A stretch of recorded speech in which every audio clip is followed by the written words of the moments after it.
फिर समय से नहीं मिल पाता है। अब कला अध्यापकों पर भी आना चाहेंगे, क्योंकि 285 के करीब पद इनके लिए स्वीकृत जरूर किए गए थे, लेकिन भरा कब जाएगा ये सवाल कला अध्यापकों की ओर से उठाया जा रहा है। जल्दी बैच वाइज आधार पर भर्ती की जाए, ये मांग रख रहे हैं। दूसरी बड़ी डिमांड इन्होंने ये उठाई है कि 100 बच्चों की कंडीशन अगर सरकारी स्कूलों से हटा दी जाती है तो अधिकतर कला अध्यापकों को नियुक्ति मिल पाएगी, क्योंकि कंडीशन नहीं रहेगी तो ऐसे में आसानी से फिर उन्हें वहां नौकरी मिल सकती है। तीसरी बड़ी बात इन्होंने पोस्ट कोड 980 के रिजल्ट को घोषित करने पर कही है, क्योंकि ये रिजल्ट भी अभी तक घोषित नहीं किया। रुके रिजल्ट पर देखिए एक बार फिर हलचल काफी ज्यादा तेज नजर आई है। ये हम इसलिए कह रहे हैं क्योंकि हमीरपुर कर्मचारी चयन आयोग के भंग होने के बाद एक बार फिर मुख्य सचिव ने तलब किया था लोक सेवा आयोग के सचिव को, और विजिलेंस ब्यूरो के चीफ से भी इन्होंने आज बैठक ली है। निर्देश इसमें ये जारी किए गए हैं और इस बार काफी सख्ती से ये निर्देश दिए गए हैं कि जो 27 के करीब विभिन्न पोस्ट कोड्स हैं और विजिलेंस जांच के दायरे से बाहर है, उनमें तेजी लाई जाए रिजल्ट घोषित करने के लिए। ये प्रक्रिया अब जल्दी पूरी होनी चाहिए, ज्यादा समय नहीं है।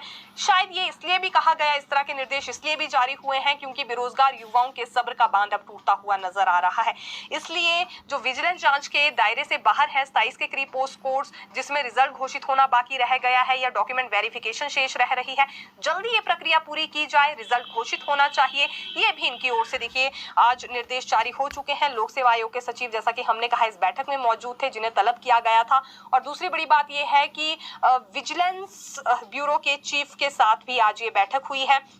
हालांकि अभी देखिए उन पोस्ट कोड्स को लेकर तो इंतजार बना ही है, जिन पर जांच चल रही है, कई तरह की एफआईआर्स भी दर्ज की जा रही हैं, लेकिन जो जांच के दायरे से बाहर है उनमें परेशानी क्या है, आखिरकार क्यों इतना समय लग रहा है, इस बात को लेकर भी आज उन्होंने फीडबैक ली है। अब आना चाहेंगे इसी से रिलेटेड दूसरी बात पर, क्योंकि लगातार सोशल मीडिया पर भी और पर्सनली भी हमें काफी मैसेजेस आ रहे हैं अभ्यर्थियों की ओर से कि ये जो कॉन्ट्रैक्ट नियम बदलने की बात हो रही है, क्या फंसी भर्तियों को लेकर या फिर जो नई भर्तियां निकाली गई है, नए पद अभी हाल ही में कैबिनेट में निकाले गए हैं, इसमें तो कोई बदलाव नहीं किया जाएगा।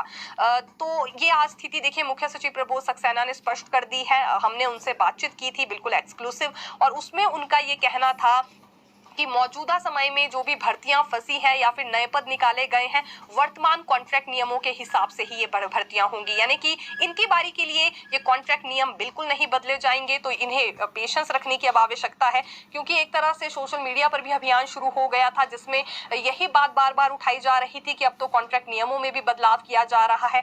जिन भर्तियों का अभी तक रिजल्ट नहीं आया है या फिर जो नए पद अब निकाले गए हैं लगभग 8000 के करीब, क्योंकि इनकी संख्या है, हाल ही में कैबिनेट में ये पद विभिन्न विभागों में निकाले गए हैं, और हवाला फिर ये दिया जा रहा था इन डिपार्टमेंट के निदेशकों की ओर से कि ये भर्ती प्रोसेस इसलिए शुरू नहीं कर रहे हैं क्योंकि अभी कॉन्ट्रैक्ट नियमों में बदलाव हो सकता है। तो अगर बदलाव होगा भी आने वाले समय के लिए होगा, जो पद निकाल दिए गए हैं और अभी जो तमाम भर्तियां जिनमें रिजल्ट घोषित होना है, इनके लिए इन कॉन्ट्रैक्ट नियमों में कोई भी बदलाव नहीं होने वाला है। तो सुकून भरी खबर हम कहना चाहेंगे एक तरह से उन अभ्यर्थियों के लिए लाए हैं जो कि रोजाना हमें सोशल मीडिया पर या पर्सनली भी यहाँ मैसेजेस कर रहे थे। हालांकि देखिए 13 अप्रैल की कैबिनेट की बैठक में ये फैसला लिया गया था जिसमें कॉन्ट्रैक्ट नियम बदलने की बात हुई थी, लेकिन अभी फिलहाल एक तरह से इस पर रोक लगा दी गई है, ये हम यहाँ जरूर कहना चाहेंगे। तो ये भी आज हम आपके लिए जानकारी लेकर आए थे। अब अगली बात नेता प्रतिपक्ष